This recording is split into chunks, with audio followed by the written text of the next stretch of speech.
ঈদের লম্বা ছুটিতে বিভিন্ন জায়গায় মানুষজন পরিবার সহ ঘুরে বেড়াচ্ছে, সেই খবর জানবো এই মুহূর্তে চট্টগ্রামের ফয়েজ লেক থেকে। আমার সাথে সরাসরি আছেন সহকর্মী আব্দুল্লাহ রাকিব।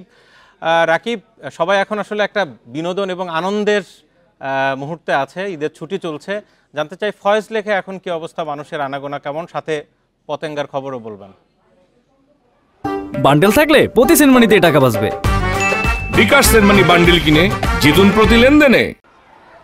ঈদের যে লম্বা 9 দিনের যে ছুটি, সেই ছুটির পঞ্চম দিন চলছে বলা চলে, ঈদের পরের পঞ্চম দিনে আমরা নগরীর যে বিনোদন কেন্দ্রগুলো দেখছি সেখানে মানুষজনের উপচে পড়া ভিড়, মানুষজন আসছে পরিবার পরিজন নিয়ে। বিশেষ করে এই লম্বা ছুটিতে চট্টগ্রামের যে তাপমাত্রা সেটিও কিছুটা মানুষের উষ্ণতা ছড়াচ্ছে, ফলে মানুষ এই উষ্ণতার মধ্যে কেউ নগরীর যে পতেঙ্গা সমুদ্র সৈকত সেখানে যাচ্ছেন, পাশাপাশি যে বাণিজ্যিক বিনোদন কেন্দ্রগুলো রয়েছে সেই বাণিজ্যিক বিনোদন কেন্দ্রগুলোতেও আসছেন পরিবার পরিজন নিয়ে। আমরা শুধু চট্টগ্রাম নগরীর বাসিন্দারা নয়, আমরা দেখেছি আশেপাশের যে উপজেলাগুলো রয়েছে সেই উপজেলাগুলো থেকেও বিশেষ করে শিশুরা তাদের যে বিনোদনের অভাব থাকার কারণে এই কেন্দ্রগুলোতে পরিবার পরিজন নিয়ে ছুটে আসছেন। এবং এখানে আমরা দেখছি এখন চট্টগ্রাম নগরীর যে ফয়েজ লেকের সি ওয়ার্ল্ড রয়েছে, অর্থাৎ পানির যে পার্ক করা হয়েছে, কৃত্রিম যে পার্কটি, সেই পার্কে দর্শনার্থীরা আসছেন, তারা আনন্দ উপভোগ করছেন।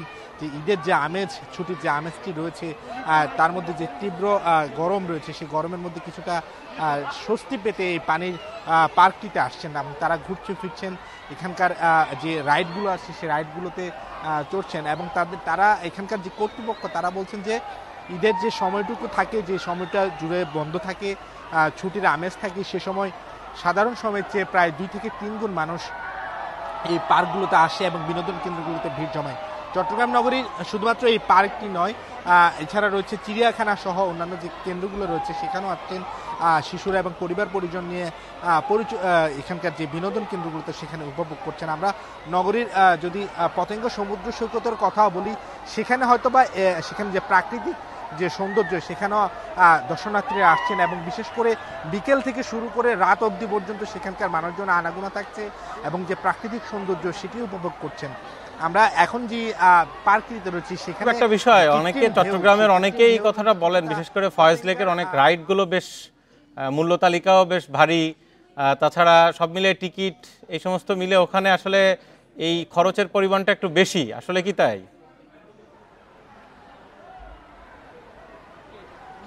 যেহেতু বাণিজ্যিক কেন্দ্র, বাণিজ্যিকভাবে গড়ে তোলা হয়েছে এসব প্রতিষ্ঠান, সেহেতু কিছুটা দাম বাড়তি অভিযোগটি একেবারে সত্য। কিন্তু যেহেতু ঈদকে ঘিরে মানুষজনের চাপ থাকে এবং মানুষের বিনোদন কেন্দ্রের যেহেতু অভাব, সরকারিভাবে সে পরিমাণ চট্টগ্রামে বিনোদন কেন্দ্র গড়ে ওঠেনি, ফলে এই বেসরকারি খাতে যে বিনোদন কেন্দ্রগুলো গড়ে উঠেছে সেখানকার কর্তৃপক্ষরা আসলে এই দৃষ্টি আকর্ষণের চেষ্টা করা হয়েছে। তারা সেটিকে কেন্দ্র করে তারা ঈদের সময় বা যে ছুটিগুলো থাকে সেই ছুটিগুলোতে কিছু প্যাকেজ করে থাকেন, যাতে কিছুটা মূল্য ছাড় দিয়ে নগরবাসীকে বিনোদনের সেবা দেওয়া যায়, সেটি তারা চেষ্টা করে থাকেন। পাশাপাশি আমরা দেখছি এই ঈদে এই পার্কটিতে তারা অন্যান্য প্রায় পার্কে প্রবেশের সাথে কিছু রাইডও ফ্রি দিচ্ছে, পাশাপাশি লাঞ্চ এবং অন্যান্য যে খাবারের ব্যবস্থা সেটিও থাকছে। ফলে দামের সাথে যে সেবা সেটিতে আসলে স্বস্তি জানিয়েছেন এখানকার যারা আগতরা। তারা বলছেন যে কিছু যদি সুবিধা থাকে সেক্ষেত্রে পরিবার পরিজন নিয়ে নিরাপদে তারা বিনোদন উপভোগ করতে পারেন, সেক্ষেত্রে এটি তাদের আসলে খুব বেশি বাড়তি চাপও তৈরি করে না বা বাড়তি দামও নেওয়া হয় না। ফলে চট্টগ্রাম থেকে ঈদ বিনোদনের খবর জানাচ্ছেন আব্দুল্লাহ রাকিব।